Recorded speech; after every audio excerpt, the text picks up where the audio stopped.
नमस्कार साथियों, जय हिंद जय भारत। मैं सतविंदर सिंह भारतीय, अखिल भारतीय परिवार पार्टी का राष्ट्रीय महासचिव, आज एक गंभीर मुद्दे पर आपसे बात करने वाला हूं। आज का जो दौर है, कोरोना से सारी दुनिया पीड़ित है और भारत में भी कोरोना की दूसरी सुनामी आ रखी है। 4 लाख से ज्यादा केस प्रतिदिन आ रहे हैं। हर कोई व्यक्ति लगा है किसी न किसी तरीके से प्रयास करने में, हम भी लगे हैं। किसी को हॉस्पिटल में बेड नहीं मिल रहा, बेड अरेंज करने में लगे हैं। ऑक्सीजन नहीं मिल रही, ऑक्सीजन अरेंज करने में लगे हैं।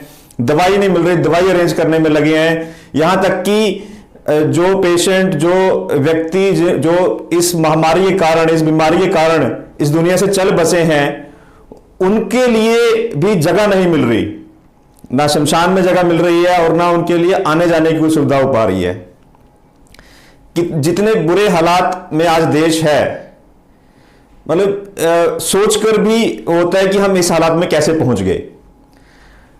एक बात, इन हालातों के अंदर अगर एक चीज हमें पता चलती है, सोच के देखिए कि एक तरफ तो इतने विकट परिस्थितियां हैं और दूसरी तरफ हमारे एक माननीय सांसद, उनके घर में, उनके पास लगभग 30 एम्बुलेंस खड़ी हैं और वो 30 एम्बुलेंस खड़ी हैं, कवर करके ढक के रखी हुई हैं।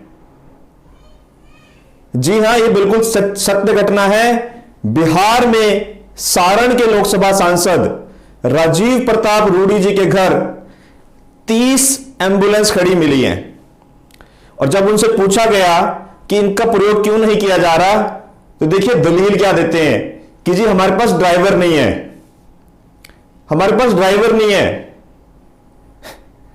सारी पूरा देश जूझ रहा है, लोग अपने परिजनों के मृतक शरीरों को कंधे पर उठाने को मजबूर है। कोई साइकिल से लेके जा रहा है, कोई ऑटो में लेके जा रहा है। वहां 30 एम्बुलेंस उन्होंने अपने घर पे खड़ी कर रखी है और ये दलील दे रहे हैं कि इनके पास ड्राइवर नहीं है। तो सबसे पहले तो बात ड्राइवर की यहां नहीं है, बात उनकी नीयत की है। आपको चुना गया जनता की सेवा करने के लिए, और जनता से जो भी टैक्स इकट्ठा हुआ, उससे जो भी संसाधन सरकार ने जुटाए, उसको आप अपने घर पे रखे हो। तो सबसे पहले तो मतलब जनता के मुंह पर एक बड़ा तमाचा है कि जहां आपने सेवा करनी थी, वहां आप ऐसे घिनौने घटिया काम कर रहे हो। और आपको तो इनको तो सांसदी से हटा देना चाहिए, तुरंत सरकार को और इनकी पार्टी को उनसे इस्तीफा ले लेना चाहिए। और मैं तो ये बात कहूंगा कि इतना बड़ा तंत्र है हमारा, जो हमारे स्वास्थ्य मंत्री हैं, उन्होंने एक खबर सुनने के बाद अब तक क्या प्रतिक्रिया की, क्या उन्होंने हरकत की? कुछ नहीं। तो इससे क्या साबित होता है? इससे ये साबित होता है कि ये जो परिस्थितियां हैं, ये बनाई गई हैं।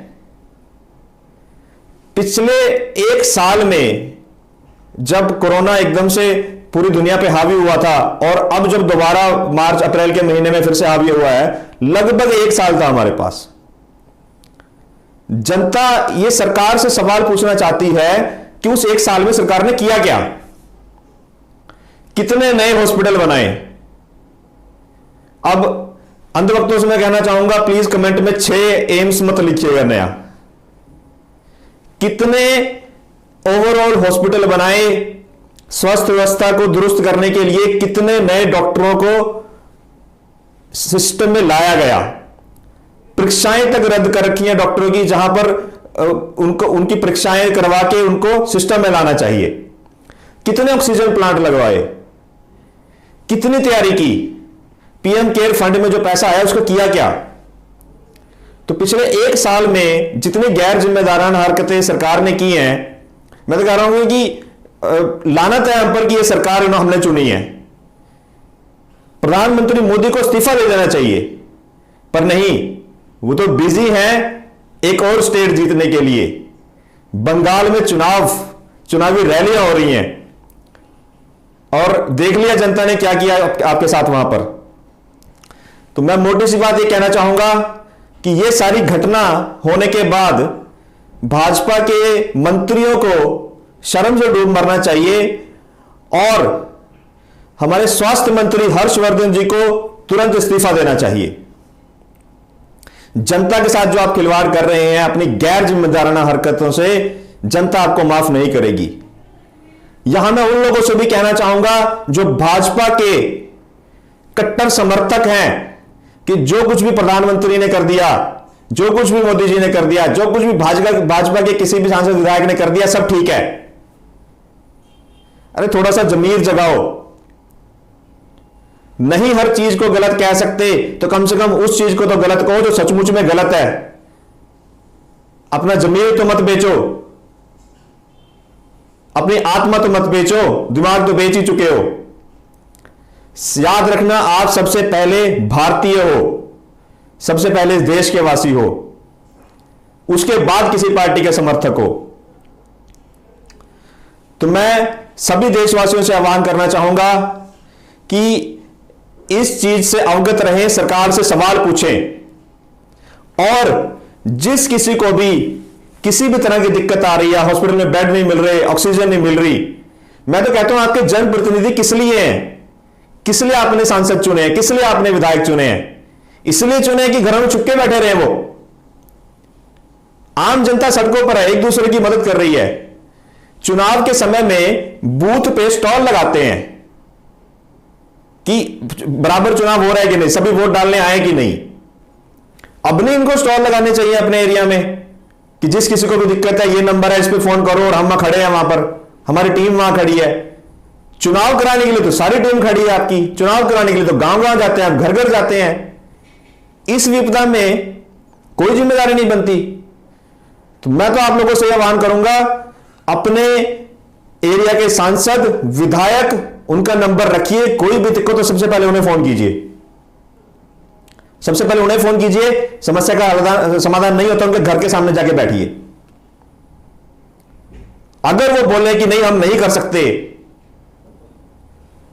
अगर वो बोले हम ये चीज नहीं कर सकते, तो फिर उनसे सवाल पूछिए कि आप वोट किस लिए मांगने आए थे, पिछले 1 साल में उन्होंने क्या किया। मजाक बना रखा है सारे सिस्टम का, मजाक बना रखा है हर चीज का। बंगाल में जब चुनाव थे, अब लॉकडाउन 2 मई के बाद क्यों लगा है? उससे पहले लॉकडाउन क्यों नहीं लगा कहीं?